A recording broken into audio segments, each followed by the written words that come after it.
This is weird. This is amazing. That is really, really bizarre. Maria, this is huge. From coming across a massive structure that could be anything from a Bigfoot territory marker to a Bigfoot shelter, to being stalked in the dead of night by what could prove to be the legendary cryptid, here's how Bryce Johnson spent what he called the luckiest day of his life. Bigfoot and its territory markers. For Bryce Johnson, Dr. Maria Mayer, and the rest of the Expedition Bigfoot team, you'd find that the search for Bigfoot pushes on.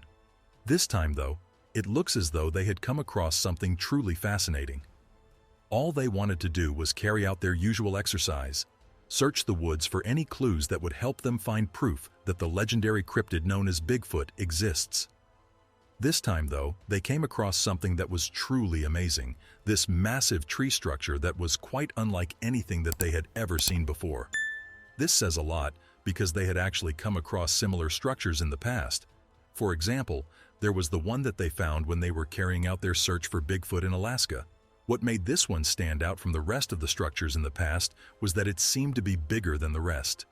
Looking at how large it was, they were left confused because they just couldn't figure out who had made such a structure and how they could have done it with the limited resources that they had out there. As we mentioned earlier, the team appeared to be quite fascinated by the massive structure standing before them. However, as much as the 15-foot-high structure's height was something remarkable, Yeah, this to me eliminates the idea that those first two structures were perhaps natural. This was put here for a purpose. So what are you saying? Like, you think this is some sort of... A boundary marking. This is nesting territory. what really left the likes of Dr. Mayer and Bryce Johnson really fascinated by the structure was the roof that was on top of the structure. Looking at its carefully woven form, the Expedition Bigfoot team was truly amazed by it because it told them that someone or something intelligent was responsible for the carefully crafted roof. There was no telling them that this was the work of nature. Funny enough, though, as much as they were certain that this structure and the carefully woven roof sitting on top of it was not there by the works of nature, they were perhaps even more interested in the notion that this structure was not built by any human beings. They came to this conclusion because the structure was located too deep in the woods for humans to venture. Add the fact that they couldn't trace any logging activities out there, and they were even more certain that there was no way for any humans to build this thing out there. Looking for more answers, the team decided to carry out a detailed examination of the tall tree structure. As they carried on with this deep examination, Bryce proposed something else that was as interesting as it was terrifying. He believed that there was no way that this structure was built by anyone or anything out there.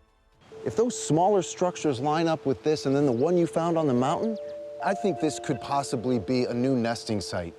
And these tree structures are a way of marking it. Agreed. To Bryce, it was clear that not one individual entity could have built this tree structure. It was the result of some sort of group effort. Just look at the logs. Each log weighed about 150 to 200 pounds. Looking at how carefully it was laid out, it would have taken a few men to put this thing together. Or maybe a family of Bigfoots.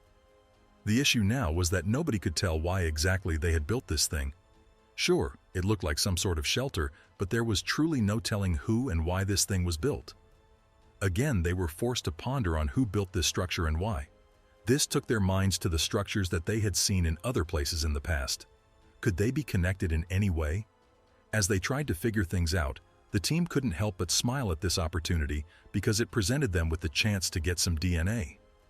This is because if this structure was built by someone or something, maybe even the legendary cryptid that they were looking for, there was no way it built this thing without leaving some DNA behind.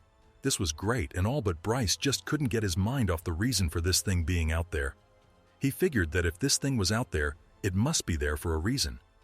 After some thought, Bryce pondered on the possibility of the structure being some sort of Bigfoot boundary marker for their nesting territory. If that was true, then there was every chance that they were close to the legendary cryptid. After all, they seemed to be right in the center of this territory. This was a fantastic theory and all, but Dr. Mayer reminded Bryce that this notion was still just a theory. While anything was possible, they needed to be careful not to jump to any conclusions. Thankfully, that was why Dr. Mayer was out there, to make sure that the team remained grounded while they carried out this investigation. After all, She was a true scientist, and her job was not to get results by jumping to conclusions. Her job was to get results by taking a logical approach.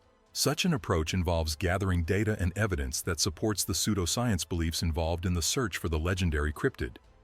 With that in mind, Dr. Mayer also had to make sure that she collected her data in a way that would be consumable by those in the mainstream science community. She needed to make sure that everything that they saw and collected was presented in the language of their peers and their critics in said mainstream scientific community. That way, she can present them with logical proof of Bigfoot's existence in a way that won't be scoffed at. In the end, this could help bring an end to the skepticism that plagues the search for the truth when it comes to the legendary cryptid. When we look at it now, we can see why Dr. Mayer had always been cautious and careful when it came to labeling anything they came across as evidence. That's why it was tough for her to accept the tree structure as being proof of anything. When she thought about it, she found that it reminded her of a similar tree that she had come across when she and the rest of the team were exploring the woods in Kentucky. As such, you'd find that she only considered it to be a reminder of a memory. She did not think that it was proof of anything. When we think about it, Kentucky is considered to be an interesting place when it comes to the search for the legendary cryptid. This is due to the fact that the crew had been able to extract some of the most interesting DNA samples from the area. With that in mind, the team decided that they were going to examine this tree structure in front of them. Maybe they would be able to extract some evidence from this tree structure as well. With that in mind, the team doctor decided that it was time to work. While Dr. Mayer searched for any possible samples underneath the structure, Bryce got busy examining the external parts in a bid to find any clues that may help them with their research. This proved to be a great idea because the area surrounding the structure was filled with several samples that they could examine later on when they were back at their labs. This was an amazing time for the team because this filled them with hope. Just maybe, it could lead them to the doorsteps of the legendary cryptid. For now, they were just happy about the fact that the discovery of the samples presented a promising future for their work.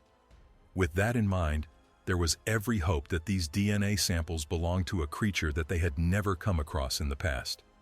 Dr. Mayer believed that if they made isolated findings during their expeditions, such findings may not hold as much worth, at least not as much worth as similar findings that are made in several different locations. With that in mind, the team wondered if these DNA samples that they had collected in these different locations were part of a larger picture. Well, all these fascinating thoughts didn't stop them from pushing on with their work. That is why Bryce must have felt a ton of excitement when he found these hair samples when he was searching the external part of the structure. Without wasting a second, he called out to Dr. Mayer and the rest of the team. "Look what I found." Once they got their hands on the hairs, the team collected the samples.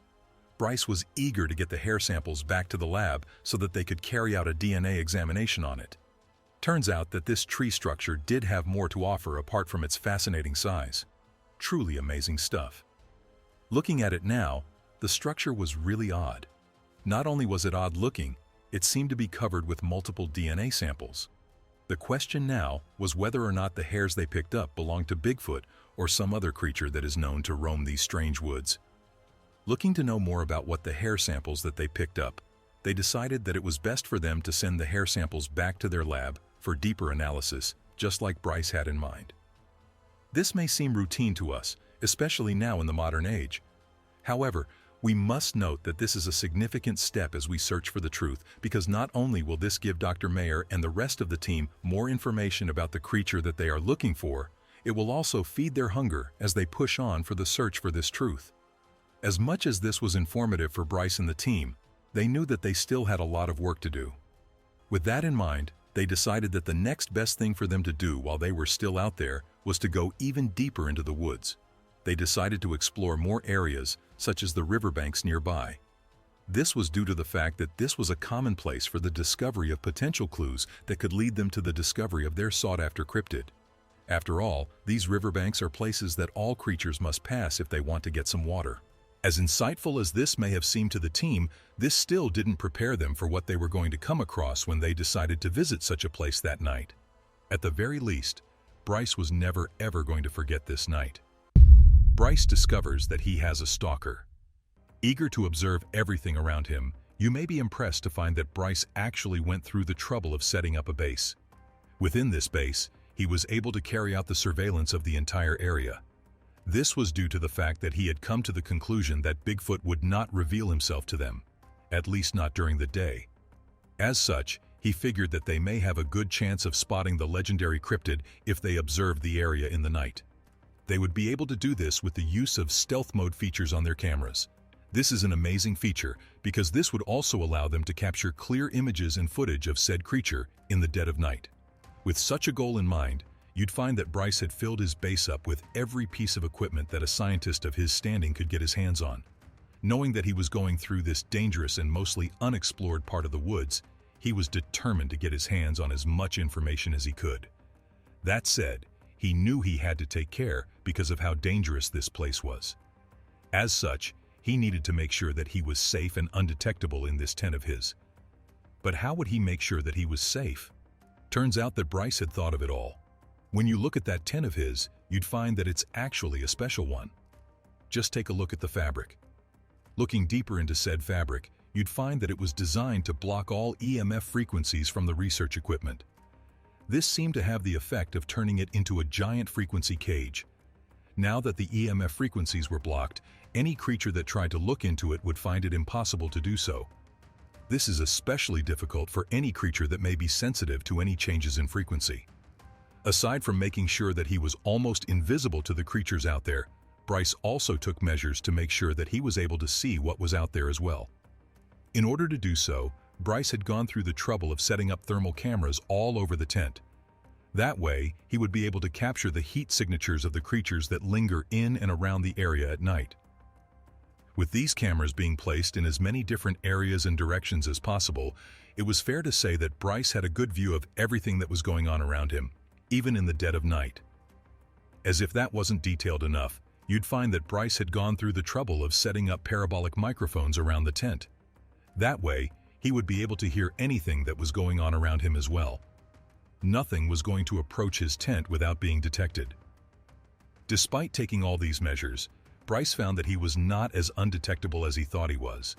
One fateful night, Bryce was sitting quietly within his tent. He was hoping that he would be able to get a glimpse of any of the activities that were going on out there.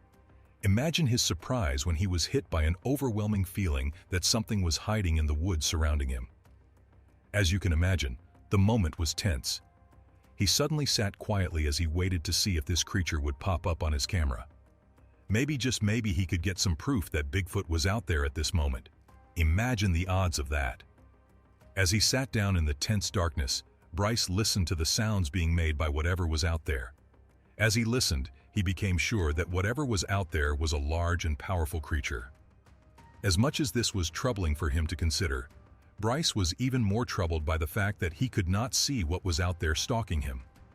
Perhaps because of this more than any other thing, he just couldn't shake off the feeling that he was being watched by something that was lurking in the darkness. Something that he could not see, but could perhaps see him. With that in mind, Bryce kept his eyes fixed on the video feed, hoping desperately to find the creature that was responsible for the frightening noises out there. As insane as the moment was, Bryce did all he could to calm himself. Maybe it was just a bear or even a deer. You know, something nice and meek. Unfortunately, he knew that he could not rest on such thoughts. He just felt that he had to worry about something smarter than the average forest creature. Perhaps even worse, this creature was also dangerous, and it seemed to be lurking around Bryce in the darkness of the woods. It just seemed to be waiting for the right moment to strike. What was he going to do if this intelligent predator decided to take him down once and for all? It was within these moments that Bryce was suddenly taken aback by what he saw on his video screens. All of a sudden, one of these screens caught a flash of light. Looking at it, Bryce was certain that something had just run across one of his cameras with alarming speed. Just as he was trying to make sense of this, Bryce was once again shocked when he caught another flash of light on one of his other screens. Something really strange was going on here. As fascinating as this was, Bryce knew that he had a lot to worry about in these moments. Were the flashing lights just his cameras detecting creatures that were moving around in the area? Or even more troubling, was he being hunted by something intelligent and dangerous out there? The latter thought must have made shivers run down his spine. Just as he was trying to come to terms with this, Bryce's eyes suddenly fell on it. The source of all this madness. This creature seemed to be picked up by one of Bryce's thermal cameras as it stood behind a tree a few meters away from the tent. This sighting was made even more troubling by the fact that it seemed as though the creature was moving closer. At least that is what Bryce's parabolic cameras told him, as the noises they picked up sounded as though they were coming closer to the tent. Hoping to make some sense of it all, Bryce looked back at the thermal camera. That was when he noticed the head of this creature peeking through the trees surrounding it. It was almost as though whatever was watching them knew that he was there. Indeed, it almost seemed as though whatever he was watching him right back. Pretty jarring stuff. Things went up a notch when Bryce noticed another flash of light across one of the other screens. Hold on. What if this meant that there was more than one of these creatures out there?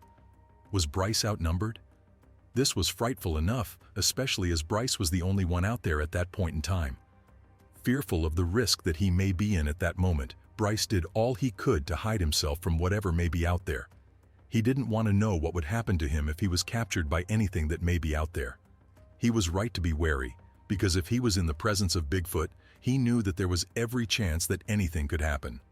After all, those who believed in Bigfoot knew that it could be unpredictable. As you can imagine, Bryce was at the point of losing his mind. Sure, the tent was designed to protect him, but it was only designed to keep him from being seen. If he did get spotted, then he was at the mercy of whatever was out there, be it Bigfoot or some other malicious creature. At the height of all of this, Bryce noticed one of these creatures make its way into the woods. Eager for answers, Bryce somehow swallowed his fears so that he could follow this creature into the woods. Nuts, right? Especially as he only had a flashlight to aid his visibility. Understandably, Bryce lost the creature. Looking for some answers, Bryce called for some help. Before long, some reinforcement came in the form of some of the other members of the Expedition Bigfoot team. Alas, they decided to do all they could to draw the creature out. Russell decided that he would act as bait for the creature, especially as he figured he had the most experience out of all of them. Before long, they were all startled by this creature that was making its way to Russell. Powerful and rapid, it made its way to Russell with alarming speed. Somehow, though, it got scared away. They tried to track it down, but eventually they lost it. With any luck, maybe this progress would one day help them find the legendary Bigfoot. From coming across a massive structure that could be anything from a Bigfoot territory marker to a Bigfoot shelter, to being stalked in the dead of night by what could prove to be the legendary cryptid, here's how Bryce Johnson spent what he called the luckiest day of his life.